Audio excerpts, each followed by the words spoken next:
வேதாகமத்தை வாசித்து என்னை நோக்கி ஜெபம் செய்யுங்கள். என்னுடைய சத்தத்திற்காக நீங்கள் காத்திருங்கள்.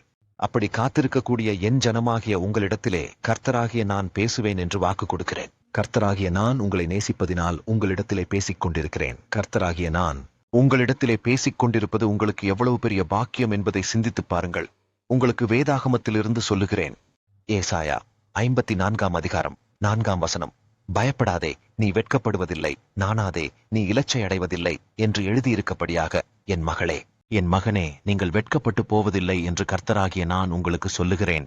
இன்று ஏதோ ஒரு காரியத்திலே நான் வெட்கப்பட்டு போய் விடுவேன் என்று கலங்கிக் கொண்டிருக்கிற என் ஜனமாகிய உங்களுக்கு கர்த்தராகிய நான் சொல்லுகிறேன். நீங்கள் எந்த காரியத்திலும் இன்று வெட்கப்பட்டு போவதில்லை என்று உங்களுக்கு வாக்கு கொடுக்கிறேன். அப்படிப்பட்ட சூழ்நிலையில் கலங்கிக் கொண்டிருக்கிற உங்களை பார்த்து கர்த்தராகிய நான் சொல்லுகிறேன். நீ பயப்படாதே மகளே, நீ பயப்படாதே மகனே, நீ வெட்கப்பட்டு போவதில்லை. கர்த்தராகிய நான் உங்களுக்கு துணையாக நிற்கிறேன் என்று உங்களுக்கு வாக்கு கொடுக்கிறேன்.